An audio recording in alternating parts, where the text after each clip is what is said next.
The only people who don't want to disclose the truth are people with something to hide.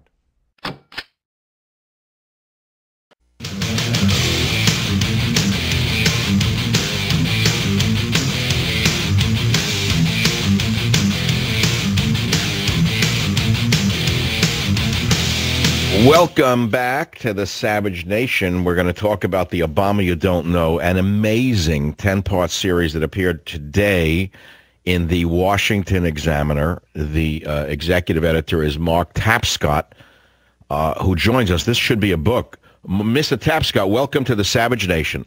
Well, what motivated?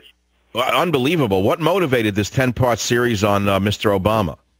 Well, we are just a bunch of journalists here that wanted to know the truth and felt like things had not been vetted properly in the 2008 campaign, and so we decided to take another look at Mr. Obama and his account of his life and his experiences, and we found some things that he apparently forgot. Well, aren't you violating the protocols of Pravda by daring to publish such a series without asking permission of Mr. Obama himself? Well, my understanding of journalism is that we're supposed to comfort the afflicted and afflict the comfortable.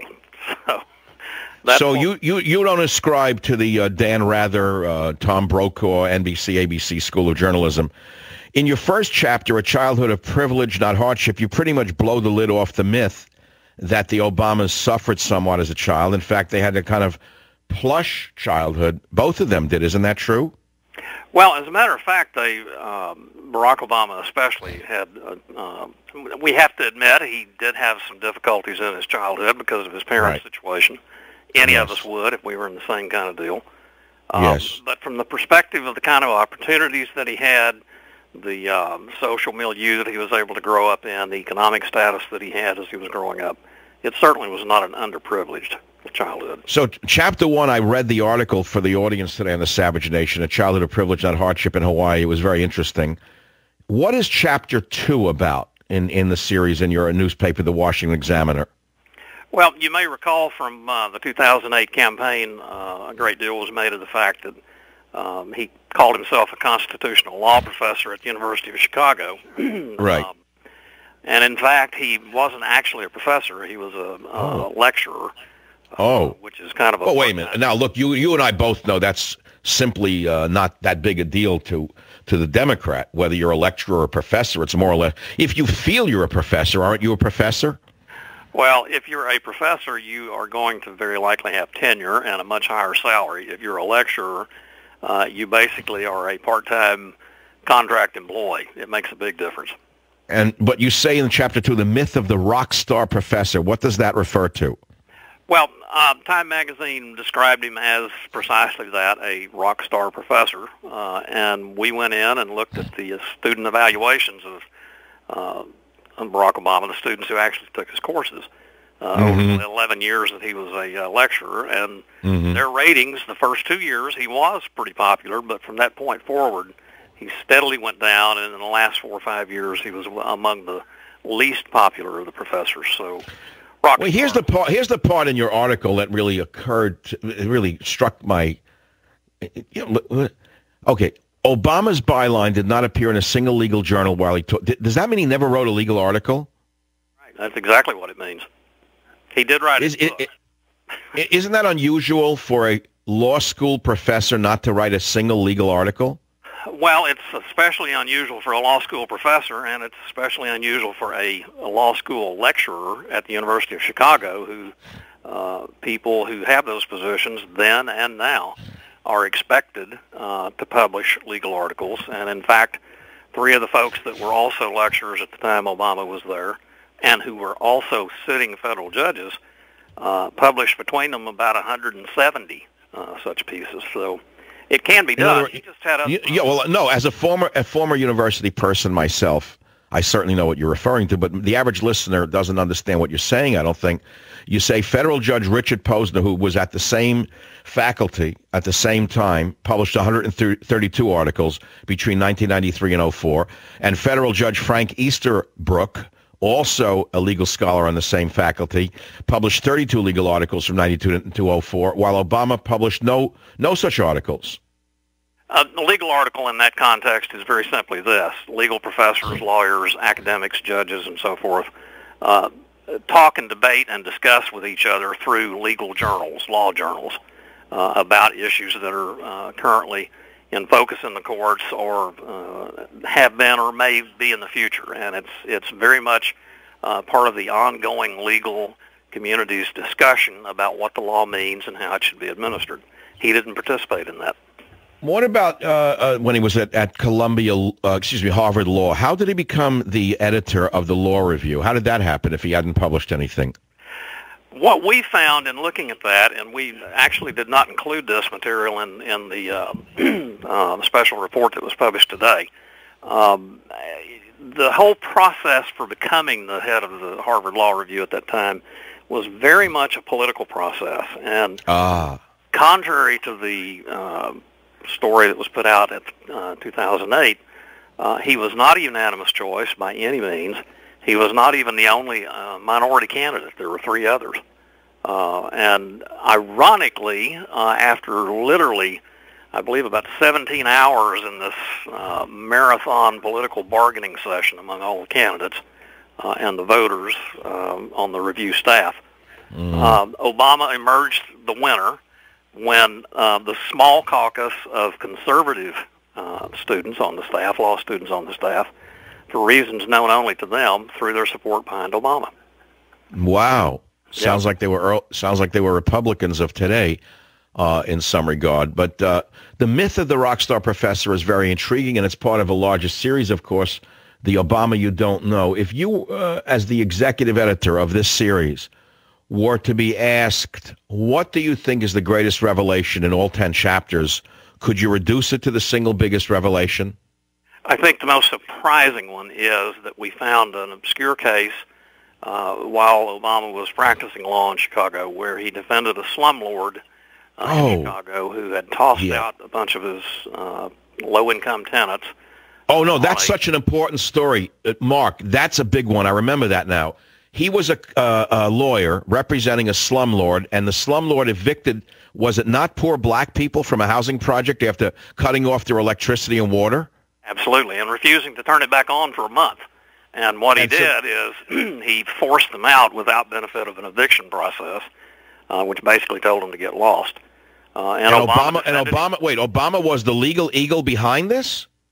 He was the slumlord's lawyer, and there's more to it than that even. But the bottom line on that particular case is Obama got him off with a $50 fine. The man was prominent. That's a big fine. That's a big fine in Chicago political circles. $50. Common in those days, and probably the point isn't either. But the man, the slumlord that we're talking about, is Reverend Brazier, who was a slumlord, a pastor in a very big church, and most important, was very much a figure in the liberal political establishment in Chicago and a big, big backer of Barack Obama. I think we need to go back to this because, truthfully, if Romney had any, well, let's put it this way, Romney should mention this slumlord past. No matter what is asked of him, he should work it into his answers. He won't do that, of course. He's too nice a man. But I was shocked to read this, that Obama was the lawyer, never mind professor. It was after law school. He was a lawyer who represented a slumlord who turned off the heat and water to the poor and then threw them out in the streets without any alternate housing, and Obama orchestrated the whole thing as the lawyer. Is that more or less a fair summary of what you discovered? Well, I wouldn't say that he orchestrated the whole process. What he did do, without any doubt, is he defended the process and got the slumlord off with a $50 fine. Isn't that politics as usual in Chicago, though? Very much, and that's exactly the point. You know, Obama has presented himself over the years as an idealistic civil rights lawyer, community organizer who's interested in helping the poor, and an idealistic politician. The truth is, based on what we found, the truth is he's really just another Chicago machine politician. The series is The Obama You Don't Know in the Washington Examiner, 10 parts. I posted it up on michaelsavage.com. I'm looking forward to reading a piece of it every day. But that, to me, it was the greatest shock. In other words, all the other stuff I was very interested in the details, about the invented hardship. Really, it was privilege, this and that. The association with seedy people, no publication of law articles. But I had no idea that he was a sleazy lawyer for a slumlord. That unto itself should sink his campaign, I would think, Mark. I know you're a journalist and I'm not a journalist. I'm a rebellious commentator, so I'm allowed to say things like that. But don't you think that would be a revelation in the campaign? Well, this should have been a revelation in the 2008 campaign. It wasn't, because so many of my colleagues in the media, unfortunately, have been and continue to be conscious or unconscious, doesn't really make any difference. The bottom line is they're basically protecting and advocating on behalf of Obama. And that. What has the reaction been to your series? Just appeared today, didn't it, Mark? So have you had any response from the so-called mainstream media? Nothing directly. I'm sure that we will, and frankly, we expect a very negative reaction from the White House, and I suspect that a good part of the news media will ignore it because, frankly, it ought to embarrass them. They didn't report this. Chapter 10, Obama brings Chicago politics to Washington, and one of your editors writes, Chicago has been called the home of gangster government. How bad is it? And you spell it out. Gangster government, how bad is it? Many of us in America believe that we have gangster government running the country today. You think that that's a fair analysis? Absolutely, I do. And the editor who coined that term, gangster government, is Michael Barone, who many of your listeners, I'm sure, are familiar with because he's one of the editors and was the founder of the Almanac of American Politics, which is an absolutely essential source for anybody who's really interested in what's happening in American politics. And you say that... I'm sorry. You say Barone defined gangster government as using the powers of public office, quote, to transfer the property of one group of people to another group that is politically favored, close quote. Boy, does that ever describe what's going on in this country today with the fake solar contracts, with stimulus funds that have disappeared, trillions of dollars gone up in smoke. We don't even know where the money is. Well, actually, we do know where it is.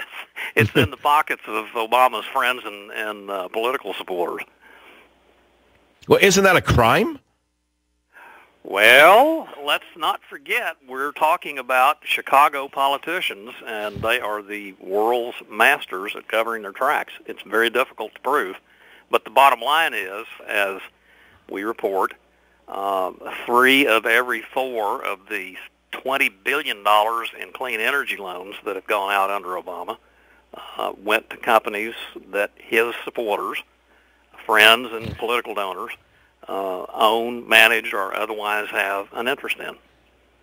You quote the book Throw Them All Out, the 2011 book by Peter Schweitzer, and you say that 31 Obama bundlers and big donors whose firms receive more than $16 billion in clean energy loans and grants include Gore, Silicon Valley venture capital king John Doerr, Sergey Brin, that's of Google, Dan Reicher and Larry Page of Google, Jim Rogers of Duke Energy, Tesla Motors, Elon Musk, and CNN founder Ted Turner. How did Ted Turner wind up getting a clean energy loan? For what?